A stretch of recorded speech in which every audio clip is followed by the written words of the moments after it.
안녕하세요, 유쌤입니다. 오늘은 솔직하게 말하지 마세요. 때로는 독이 됩니다. 라는 주제로 여러분들과 함께 하겠습니다.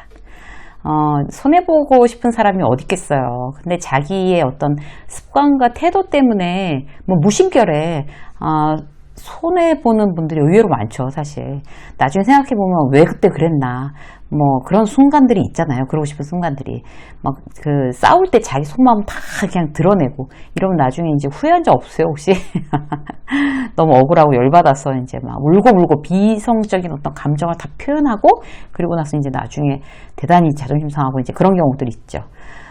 우리가 이제 평소 예상할 수 있는 어떤 부정적인 상황에서 난 어떻게 과연 대응할 건가. 그런 걸 이제 미리 시뮬레이션 해보는 게 굉장히 중요한 것 같아요. 이제 솔직하게 말해야 할 경우가 있고, 이제 솔직함을 드러내면 드러낼수록 이제 손해보는 경우가 있어요. 우리가 포커페이스로 해라, 이런 얘기도 이제 그런 것 때문에 나오고 있는 얘기인데, 이 솔직함이라는 거는 특히나 이제 어떤 부정적인 어떤 상황에 있어서 어떻게 내가 핸들링을 해야, 결국에 나한테 독이 되지 않을까. 이제 이런 부분에 대해서 오늘 한번 이야기를 해보도록 하겠습니다. 첫 번째. 우리가 이제 솔직함에 대해서는 때에 따라서 포커페이스로 무장해야 됩니다. 감정에 대해서 솔직하지 말아야 할 경우를 이야기하는 거예요. 대표적으로 상대가 이제 어떤 태도를 딱 보였을 때 얼굴색 그대로 그냥 팍 바뀌는 사람 있죠. 불쾌한 표정을 숨기지 못하는 거예요. 제가 사실 고백하건대 대표적인 사람이었어요. 오죽하면 이제 저희 이제 직장 상사가 너 어디 가서 거짓말도 못하겠다. 다 얼굴에 드러나서 이렇게 놀려대곤 했어요. 그게 이제 미숙함인데, 대단히 미숙함인데, 저는 그때 그거를, 왜 난 솔직한 거니까, 라고 이제 자랑으로 여겼던 것 같아요. 얼마나 아마추어 같은 태도인지, 그때 몰랐던 거죠. 그때의 저처럼 지금도 이제 여러분들 얼굴의 감정이 그때그때 다 드러나면서도 자기의 약점인 줄 모르고 계시는 분들이 대단히 많으실 거예요. 모르면 이제 고치지도 못하죠. 얼굴에 자기 감정을 솔직하게 다 드러내면 낭패를 보는 경우들이 있습니다. 사회생활 할 때 이런 거 굉장히 조심하셔야 되죠. 그래서 이제 우리가 솔직함을 드러내서 어떤 이제 낭패를 보는 경우, 그야말로 포커페이스로 무장을 해야 되는데, 그렇게 못했을 경우 낭패 보는 케이스가 어떤 건지 한번 이제 얘기를 해볼까요? 오해 때문에 이제 실수하는 경우들이 생겨요.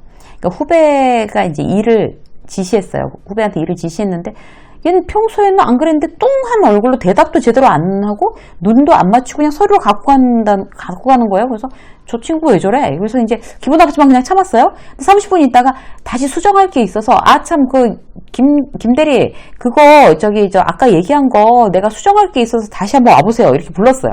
근데 이번에도 여전히 대답도 안 하고 입이 대빨이에요. 이제 또 어떤 이제 솔직함을 무기로 하는 나는 이제 폭발하는 거죠, 거기서. 그래서 바로 열받는 표정으로 이제 태도가 그게 뭐야? 그러고 소리를 질렀단 말이에요. 냅다 질렀어요. 나중에 알고 보니까 이제 김대리의 부모님이 급하게 이제 입원하신 거라서 이제 형제한테 이제 연락을 받은 거죠. 그래서 김대리가 이전부터 이제 본인이 해놓고 가야 될 게 있으니까 아직까지 가지 못했는데 이미 제정신이 아니었던 거예요. 그런데 그래서 정신 나가 있었던 건데 나는 그걸 못 참고 내가 오해를 하고 그리고 난리를 쳐놨으니, 그게 뭐예요? 결국 그게 나의 인격이고, 품성이고, 나의 레벨이 되는 거예요. 그렇게 되면 바로. 그러니까 나는 그 사람의 어떤 태도 자체를 오해한 거였잖아요. 그래서, 이렇게 어떤 포커페이스, 부정적인 상황에 대해서 내가 포커페이스를 유지하지 못할 경우, 이런 오해 때문에 실수하는 경우가 생깁니다. 그래서, 왜곡된 어떤 그런 정보와 상황 때문에 내가 이제 그런, 어떤 부정적인 감정을 표출했을 때 이제 실수할 수 있는 거죠. 이럴 때 어떻게 해야 될까요? 이제 그야말로 포커페이스를 유지하는 거예요. 저렇게 한두 번 저렇게 뚱 해가지고 저런 어떤 후배를 봐도 일단 그냥 내버려 두는 거예요.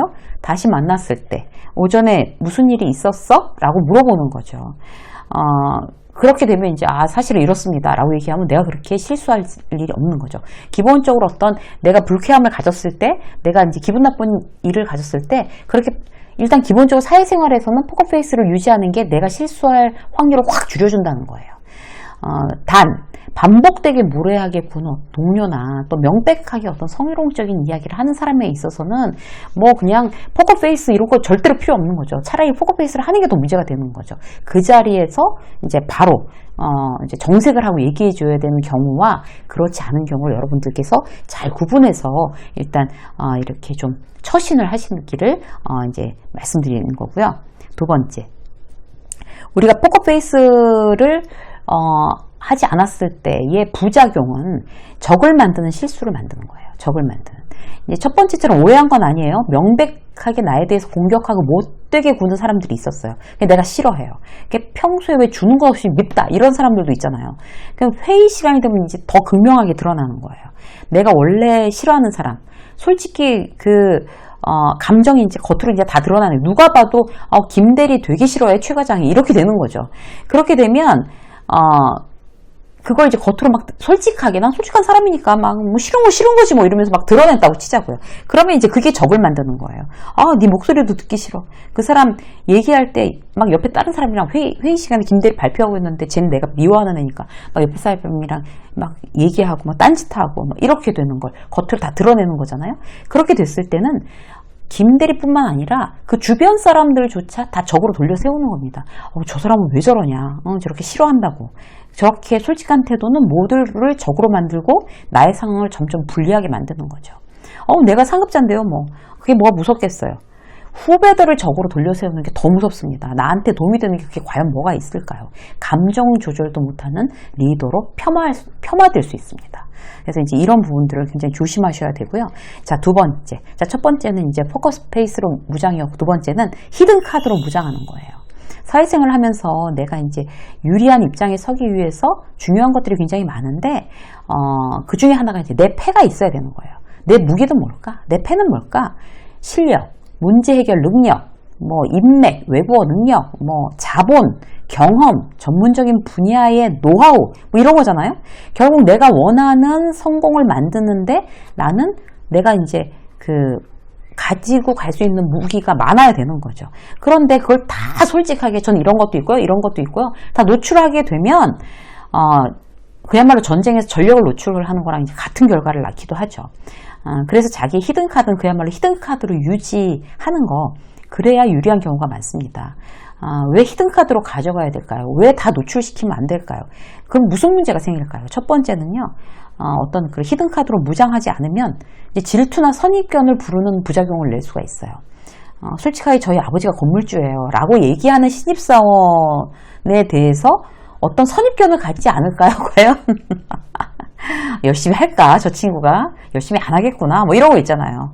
그리고 이제 뭐, 맞벌이에요. 근데 뭐 남편이 사업을 하는데 돈을 너무 잘 벌어요. 제가 뭐 돈을, 버느라고 나오는 게 아니고 그냥 직업을 갖고 싶어서 나와요. 라고 나딴에는 이제 자랑 삼아 얘기했는데 그게 이제 듣는 사람한테는 그래갖고 저렇게 열심히 할까? 뭔가 간절함이 없는데 과연 열심히 할까? 이제 이런 생각을 하게 되는 거죠.